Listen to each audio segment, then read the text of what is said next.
বাংলাদেশের অপরিকল্পিত সৌন্দর্য পৃথিবীর অন্যান্য দেশের পরিকল্পিত সৌন্দর্যের চেয়ে যে অনেক বেশি সুন্দর তা আমরা দেখতে পাচ্ছি।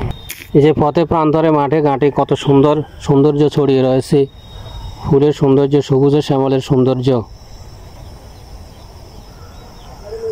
ফুল ফুটে রয়েছে, এগুলো কলমি ফুল, কত সুন্দর ফুল যা পৃথিবীর অন্যান্য দেশের সৌন্দর্যকে হার মানায়।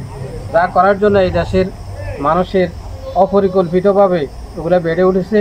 এই যে কিছু সৌন্দর্য ফুল আমরা দেখতে পাচ্ছি, একবারে সাদা, একদম সাদা ফুল দেখা যাচ্ছে, আবার কিছু দেখা যাচ্ছে এই যে তার ভিতরে রঙিন, কত সুন্দর এই যে ফুল আমরা দেখতে পাচ্ছি।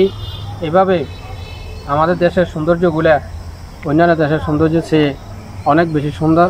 অপরিকল্পিত সৌন্দর্য হলেও এটা পরিকল্পিত সৌন্দর্যের চেয়ে অনেক বেশি মনোরম এবং মনোমুগ্ধকর সৌন্দর্য, যা দেখে আমাদের দেশ নয় শুধু পৃথিবীর অন্যান্য দেশের মানুষও মুগ্ধ হয়। এই যে মাঠের সৌন্দর্য, মনোরম সৌন্দর্য, সবুজ শ্যামল ঘাস, এই দেশের প্রাকৃতিক সৌন্দর্য এত সুন্দর, যে সৌন্দর্য একসময় এই দেশের কবি সাহিত্যিকরা তাদের সাহিত্যে স্থান দিয়েছেন। আজকে এর অংশ হিসাবে আমরা ভিডিওতে ধারণ করে পুরো বিশ্ববাসী, বাংলাদেশ সহ সবার কাছে এটা উপস্থাপনের জন্য চেষ্টা করছি। এই যে সৌন্দর্য,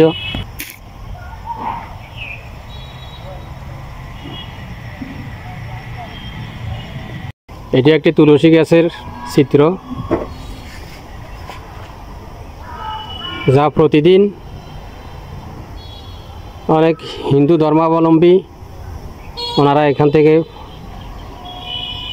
তাদের ধর্মীয় পূজা অর্চনার জন্য পাতা নিয়ে থাকে, সেবা করে থাকে এখানে।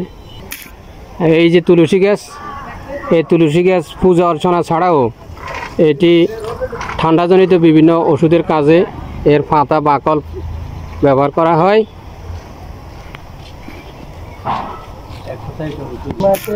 এক কথায় এটি একটি গুরুত্বপূর্ণ ঔষধি গাছ। সৌন্দর্যের একটা গুরুত্বপূর্ণ অংশ এই যে শীতকালীন শাকসবজির মধ্যে লাউ গাছ আমরা দেখতে পাচ্ছি, কত সুন্দর করে এই লাউ গাছের যে তাদের সৌন্দর্য, পাতা, ডালপালা এবং ফুল ফুটে রয়েছে। এটি বাংলাদেশের যে পুকুরে জমিনে যে শাক জন্মায়, সে শাকের ফুল অর্থাৎ কলমি শাকের ফুল আমরা দেখতে পাচ্ছি। এই যে কলমি শাকের ফুল, মনোরম দৃশ্য, কে বলবে এটি বাংলাদেশের দৃশ্য? মনে হয় যেন এটি অন্য কোনো উন্নত রাষ্ট্রের যে দৃশ্য সৌন্দর্য তাকেও হার মানায়। আমরা এর পুরো দৃশ্য দেখতে পাচ্ছি, যে কলমি শাকের ফুলের যে দৃশ্য, কীভাবে সৌন্দর্য আমাদের দেশে বিছিয়ে রয়েছে, সে সৌন্দর্যের একটুখানি আমরা তার দৃশ্য দেখতে পাচ্ছি। আমাদের দেশের যে সৌন্দর্য তা ছড়িয়ে থাকে সব জায়গায়।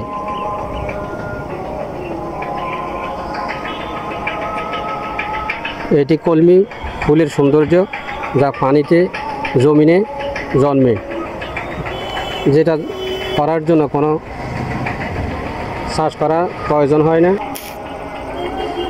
আমরা দেখতে পাচ্ছি ছোটদের কাছে ফুল যে কত প্রিয়, তারা ফুলের সৌন্দর্যে তারা ফুল তোলার জন্য মাঠে নেমে এসেছে, তারা ফুল তুলছে, সুন্দর ফুল, এই ফুলকে তারা ভালোবাসে, তারা সুন্দর, তারা ফুলের মতো পবিত্র, তারা ফুলকে ভালোবেসে তারা ফুলের জন্য আমরা দেখতে পাচ্ছি ফুল তোলার জন্য তারা ছুটে এসেছে।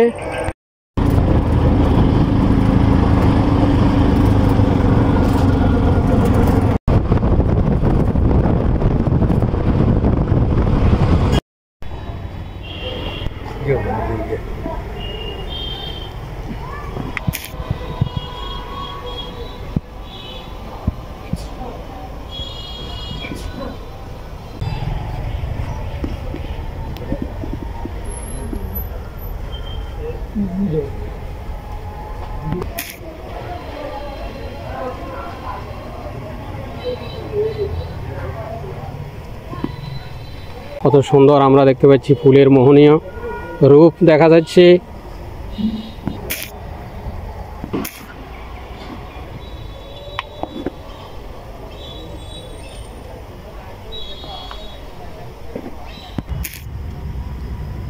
অনেক মোহনীয় ফুলের দৃশ্য আমরা দেখতে পাচ্ছি, জবা ফুলের দৃশ্য। এটি জবা ফুল গাছ।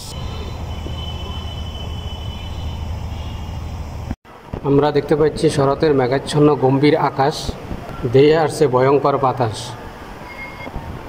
এর সাথে দেখতে পাচ্ছি আমরা প্রকৃতির গম্ভীর ভাব এবং সবুজ প্রকৃতি।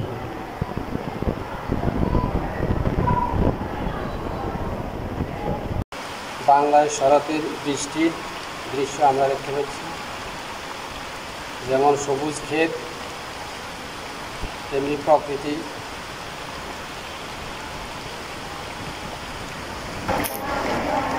শরতের বৃষ্টির দৃশ্য বাংলাদেশের যে শরৎকালীন বৃষ্টি আমরা দেখতে পাচ্ছি। শরতের শেষ বৃষ্টির দৃশ্য বাংলাদেশে, রিমঝিম বৃষ্টির শব্দ শোনা যাচ্ছে।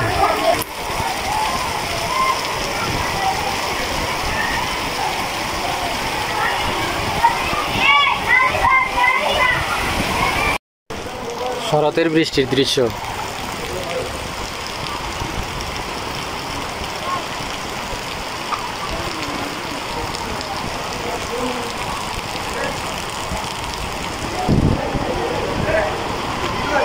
সকাল নাই, দুপুর নাই, রাত নাই, দিন নাই, শুধু বৃষ্টি আর বৃষ্টি আমরা দেখতে পাচ্ছি। শুধু বৃষ্টি, অজর ধারে বৃষ্টি, মুষলধারে বৃষ্টি, যত রকমের বৃষ্টি বলা যায় সব রকমের বৃষ্টি আমরা দেখতে পাচ্ছি। শুধু বৃষ্টি।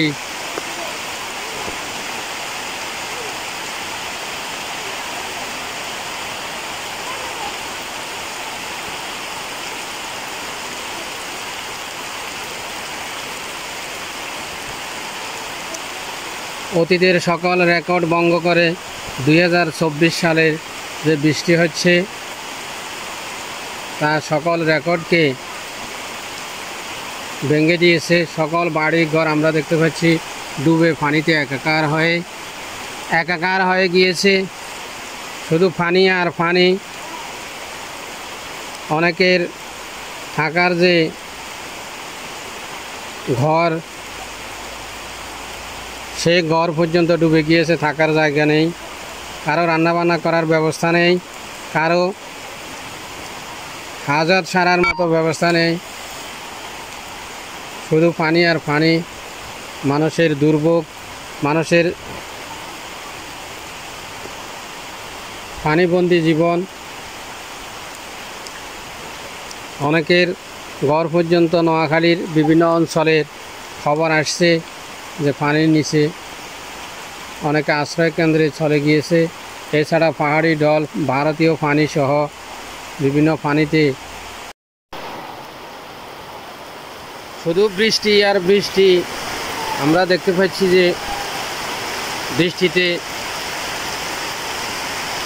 সব ভেসে যাচ্ছে, পানি আর পানি। চারিদিক থেকে শুধু পানি, শব্দ শোনা যাচ্ছে, রিমঝিম বৃষ্টি।